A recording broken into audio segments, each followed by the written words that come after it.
세상의 시작에 가까이 가면 생명에서 우주까지 기본을 이루는 물질과 에너지를 만나게 됩니다. 양자역학의 세계죠. 양자역학은 또 세상의 끝이 어떤 모습일지 예측하게 합니다. 모든 출발점은 빛이었어요.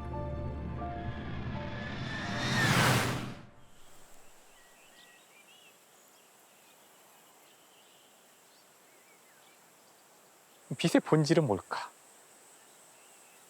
빛의 본질이 뭘까요? 일단 만져지지가 않잖아요? 또 어릴 때도 이거 생각 많이 해봤어요. 이게 뭘까 도대체? 빛이 있으라.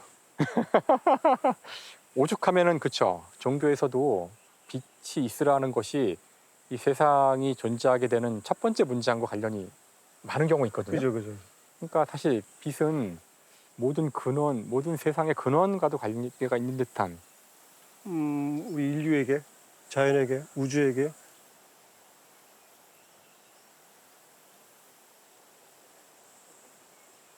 빛은 뭔가요? 단순한 질문이 아니라서 빛은 파동이라고도 하고요. 또 한편 입자라고도 합니다. 이상하네요. 네.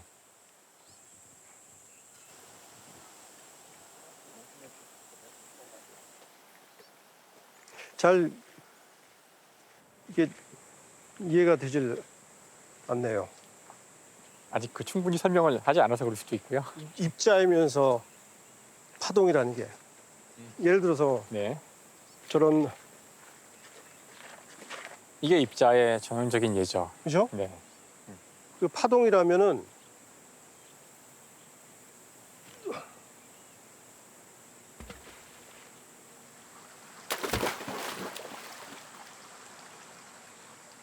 네, 이제 보시면 저 동심원을 그리는 거잖아요. 그렇죠. 동심원이 퍼져나가죠.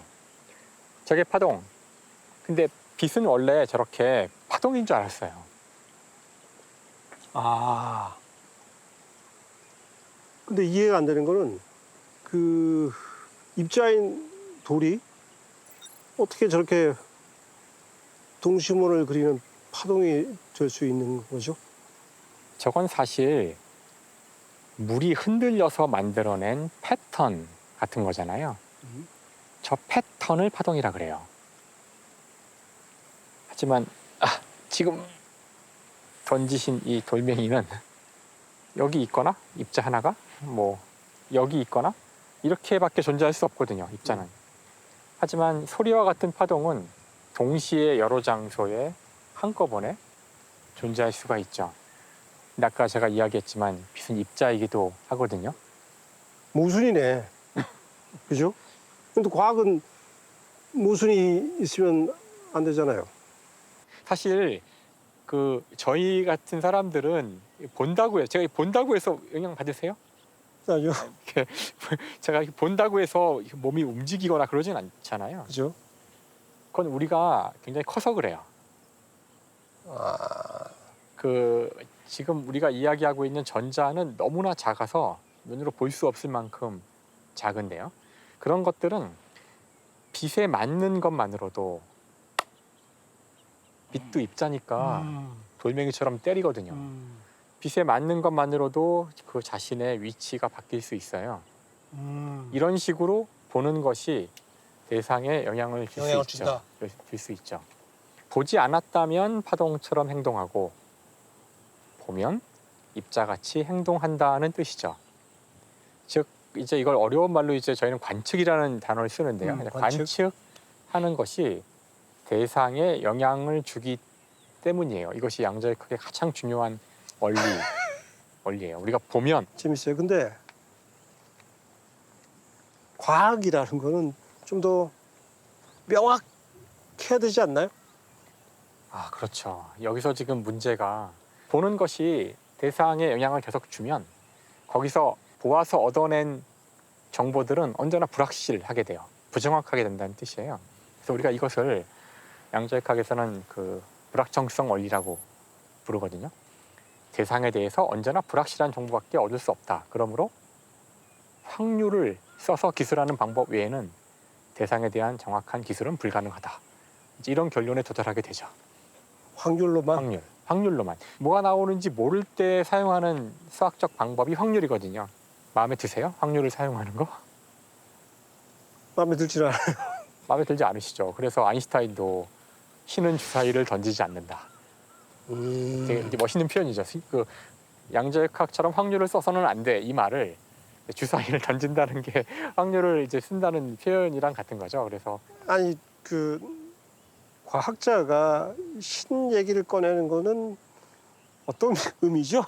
확률에 대한 얘기를 인정하지 않았다는, 아니 인정 못했다는, 이해를 못했다는 어떤 의미인가요? 본인이 받아들일 수 없다는 주장이라고 생각해요. 아인슈타인은 반경 못하지만 받아들일 수는 없다는 입장이었고요. 사실 아인슈타인은 그 확률 얘기만 한 건 아니었고요. 아까 제가 그 관측이 대상을 변화시킨다는 말을 했었잖아요. 그게 사실이라면 도대체 전자라는 녀석의 위치라는 것은 본질적으로 존재하는 건가? 이런 질문도 할 수 있어요. 내가 안 본 것뿐이지 거기 있을 거 아니야. 그러니까 뭐 그런 얘기. 그렇다면은 제 등 뒤에는 저수지가 있고 아까 있었어요. 근데 지금 저는 저수지를 보지 않고 있어요. 그럼 저수지는 저에게 있는 건가요? 없는 걸까요? 그러니까 이게 어려운 질문이 되는 거죠. 그래서 아인슈타인이 던졌던 유명한 그 문장이 있는데 딱 말씀하신 그거예요. 자, 저기 달이 보이지 않냐고 물어봐요. 양자역학을 만든 사람들한테. 달이 보이는데요. 자, 이제 달을 내가 보지 않을 텐데 내가 달을 보지 않으면 달이 저기 없는 건가? 하고 물어보거든요. 결론은 달은 인간의 측정과 상관없이 존재해요. 그게 지금 우리의 답인데요. 우주에는 물질과 시공간과 관계가 있거든요. 관계가 맺어지면 인간의 인식이나 내가 보았다는 느낌 같은 건 하나도 중요하지 않고. 그러면은 세상은 어쩌면은 그 확률 위에 쌓아 올린 모래성 같은 거 아닌가? 불확실하고 모호하고 그런 건가요? 이제 흔히 양자역학에 대한 오해 가운데 하나가 이제 그런 건데요. 양자역학은 뭔가 불확정하고 확률만 쓴다고 하니까 이거는 그 이론으로서 이렇게 쓸모가 있는 걸까? 이런 의문을 가지시는 분도 있는데요. 놀랍게도 양자역학의 이론이 어떤 실험 결과를 예측하는 정밀도는 인간이 가진 어느 이론보다도 더 정확해요. 양자역학은 유효 숫자를 15개까지 알 수 있어요. 즉 키로 얘기하면 174.34785943214357 이런 정밀도로 양자역학은 우리에게 그 원자에 대한 정보를 알려주는데요. 근데 우리가 왜 자꾸 확률을 얘기해야 되고 왜 불확실하다고 얘기하냐면은 우리가 상식적으로 당연히 알 수 있을 거라고 생각하는 양들에 대해서는 정확히 알기 어렵고요. 예를 들어 위치 같은 거. 반면에 에너지라는 물리량이 있거든요. 아마 들어보셨을 것 같긴 한데요. 원자의 에너지 같은 것은 엄청난 정확도로 알 수 있어요. 양자역학은 에너지를 설명해주는 이론이에요. 그래서 우리가 양자역학의 불확실성을 강조할 때는 우리의 상식에 비추어 그렇다는 거지 이론 자체는 사실 인간이 만든 그 어떤 이론보다도 정밀한 이론이고요. 그래서 양자역학이 나왔기 때문에 지금 우리가 이 전자공학과 이 첨단 과학을 발전시킬 수 있는 거죠. 불확실 속에 깃든 확실성 같은 뭐 수수께끼 같은 그렇죠. 그런 표현이 가능하겠네요. 네. 불확실성 속에 들어있는 확실성. 네.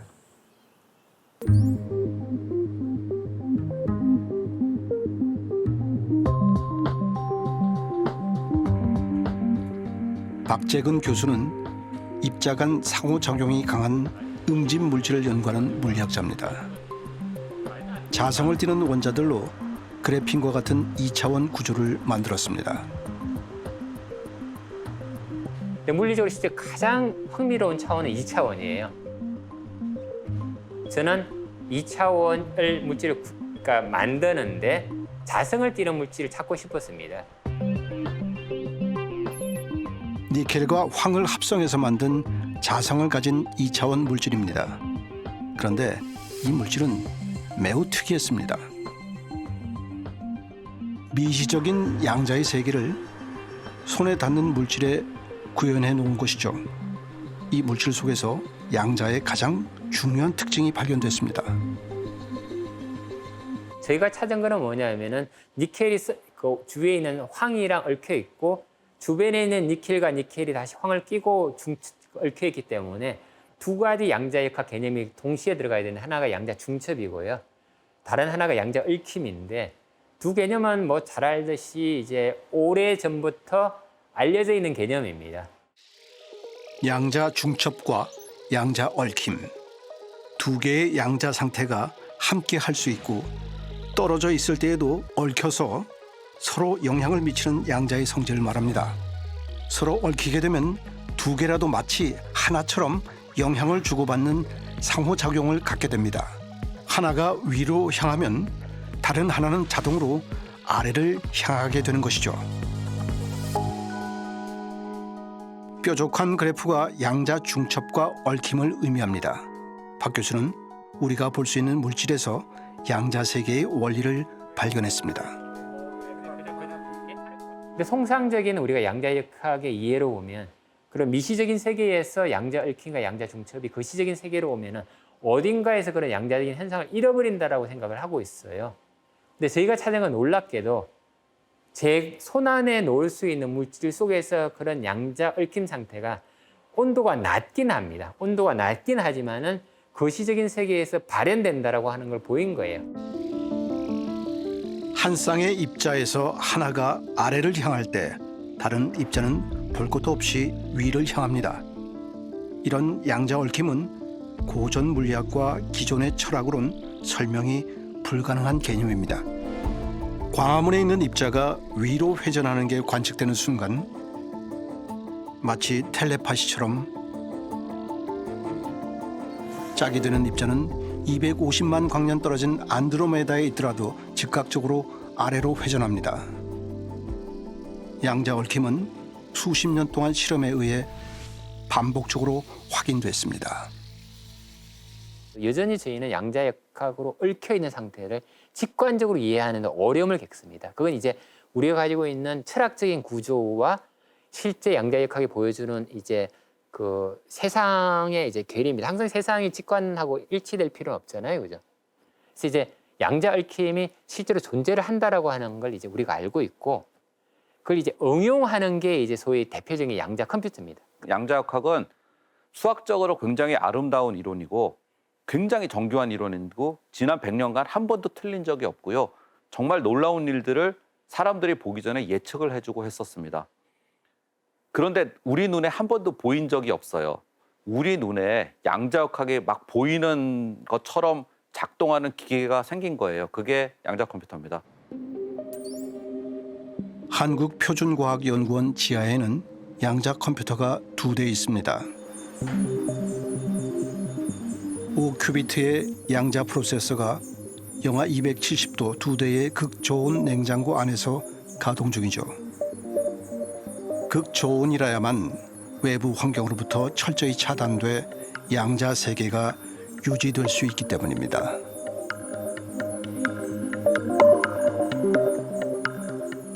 전자들이 정말 질서 있게 움직이려면 에너지를 받으면 안 되거든요. 각 전자들이 다른 그 환경으로부터 에너지를 받아서 다른 데로 튀어버리면은 그런 질서가 깨지기 때문에 그래서 에너지를 받지 않는 상태란 곧 온도가 아주 낮은 상태를 뜻합니다. 냉장고 속에 감춰져 있던 양자 컴퓨터 본체입니다. 샹들리에라는 별명으로 불리죠. 바닥에 있는 프로세서는 저온을 유지하기 위한 선들로 둘러싸여 있습니다. 양자 프로세서가 중첩과 얽힘의 양자 상태를 유지해야 하는 것이 관건입니다. 양자역학적인 중첩 상태를 만들었을 때 그게 얼마나 오랫동안 유지되는가, 또 우리가 원하는 시간에 중첩을 만들려고 했을 때 얼마나 높은 그 품질로 이상적인 상태에 맞게 만들 수 있는가, 또 측정할 수 있는가, 이런 것들이 다 품질이라고 하시면 됩니다. 전기 저항을 막는 소자 안에서 양자 프로세서의 큐비트 칩이 보호받고 있습니다. 컴퓨터의 비트는 0과 1 중 하나만 표현하지만 양자 컴퓨터의 큐비트는 0이거나 1이거나 0과 1 둘 다를 표현할 수 있는 중첩 상태에 놓여 있습니다. 양자 컴퓨터는 그런 큐빗을 많이 모아놓는 거예요. 사실 많이 모을수록 점점 더 강력해집니다. 많이 모아놓는데 그냥 따로따로 놀면은 아무런 이득이 없어요. 양자 컴퓨터의 큐빗들끼리는 얽힘이라는 상태를 만들어야 되는데요. 오른쪽 큐빗을 한번 들여다보고 나면은 왼쪽 큐빗은 들여다볼 필요도 없이 0인지 1인지 알게 되는 거죠. 양자 컴퓨터가 생김으로 인해서 중첩이나 얽힘을 이제 자주 보게 됩니다. 양자 컴퓨터의 성능을 미로 찾기로 생각해 볼까요? 0과 1 중 하나인 비트는 한 번에 하나의 길을 갈 수 있지만 0과 1이 중첩되고 얽힌 큐비트는 한꺼번에 여러 길을 갈 수 있습니다. 연산 속도는 큐비트의 수만큼 2의 n승배로 커지죠. 50개만 큐빗을 갖다 놓으면 2의 50승이 되는데 2의 50승이 되면은 지구상에 존재하는 어떤 슈퍼컴퓨터도 그렇게 큰 메모리를 갖고 있지 못해요.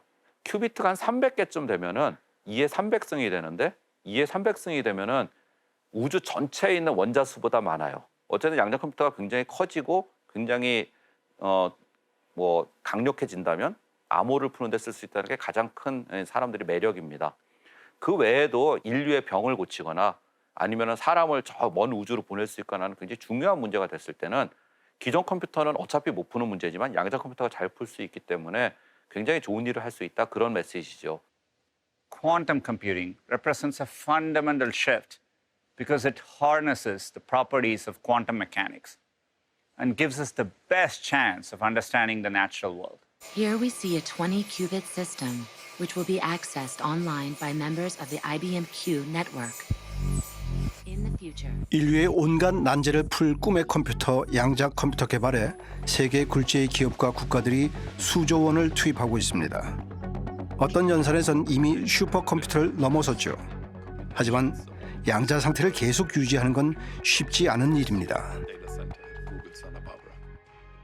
이게 성공할지 안 할지 정말 몰라요. 하지만 양자역학적으로 완벽하게 작동을 해서 우리가 아까 궁금했던 양자역학적인 세상을 똑같이 계산해주는 어떤 신비로운 머신이 나올 거냐라는 거에 대해서는 저는 나올 것 같습니다. 큐빗이 100개 정도 되는 회로들을 이제 큰 회사들은 다 이미 만들고 있는 상황이에요.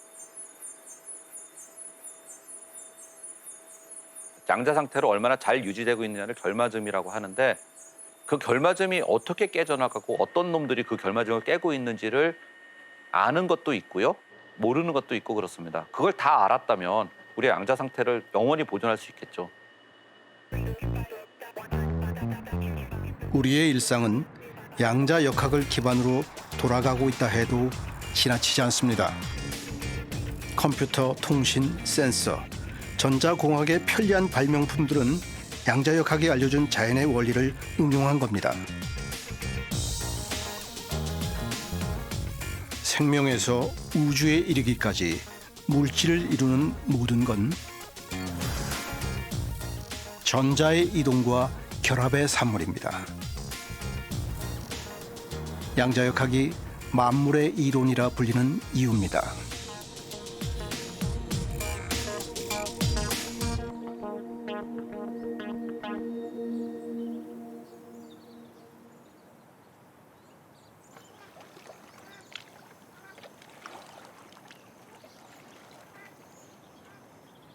물고기가 있네요. 오리가 있네. 네, 오리도 있고 생명으로 가득한. 신기하네요. 세상이 다 원자로 이루어져 있다는 게. 그 말은 문장 그대로 사실이라 지금 눈에 보이는 이 식물도 원자로 돼 있고요. 저 오리도 원자로 돼 있고 모든 생명체, 사실 생명만이 아니죠. 저도 원자로 돼 있고 그렇죠. 교수님도 원자로 돼 있고 네, 저희 몸도 다 원자로 되어 있죠. 이렇게 다른데 같은 원자로 돼 있고 뭐가 다르죠? 생긴 게. 생긴 것만 다른 거죠. 원자들이 어떻게 결합되어 있는지에 따라 달라지는 것이지. 그래서 사실 그 원자를 그냥 레고 블록이라고 생각하시면 이해하기가 편해요. 그래서 원자는 모든 세상 물질의 레고 블록이기 때문에 레고 블록을 모아서 우리가 여러 가지 형태를 만들 수 있잖아요. 여기 있는 이 모든 것들이 그 여러 가지 형태죠.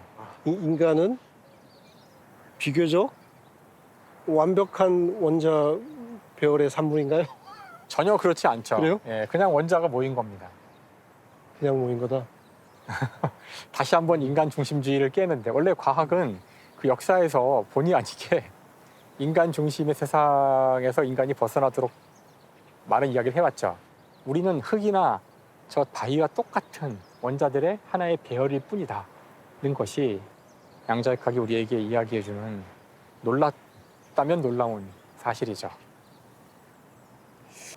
그 생명은 입자의 배열이고 블록 쌓기 같은 것이라고 말씀하셨잖아요. 그러면은 궁금한 거는 인간이란 생물이 있단 말입니다. 그러면은 어떤 같은 원자 박사님이나 저나 같은 원자의 구조 배열로 블록이 쌓여져 있잖아요. 그런데 우리 주위에는 저희가 가지고 있는 뭐 일반적인 흔히 가지고 있는 능력들을 잃어버린 그런 분들이 계세요. 그런 경우는 어떤가요? 사실 우리 인간을 만드는 여러 중요한 이 정보, 원자들을 어떤 식으로 배열해라 하는 그 중요한 정보는 바로 유전자에 쓰여 있어요. 이 부모의 유전자가 자식에게 전달될 때 이게 완벽한 형태로만 언제나 전달된다면 생명체는 처음 생겨난 이래 지금까지 아무 변화가 없었어야 될 거예요. 이 유전자를 전달하는 과정에서도 언제나 약간의 오류가 일어날 수 있고요. 그 오류가 심각할 때에는 돌연변이가 일어나서 개체가 죽기도 하고. 근데 어쨌든 이런 변화가 언제나 나쁜 것만은 아닌 것이 이 변화 때문에 뭐 어떤 경우는 그 팔이 하나만 있던 생명체가 두 개가 생길 수도 있고 뭐 그런 급격한 변화가 생길 수도 있는데 이런 변화들이 조금씩 누적이 돼요. 처음에는 단 하나의 생명체에서 출발한 지구의 생명이 오케이. 점차적으로 무슨 말을 하는지 알겠어요. 진화하여 지금 현재 우리가 보는 것 같이 수많은 이런 생명의 다양성을 이루게 된 거죠.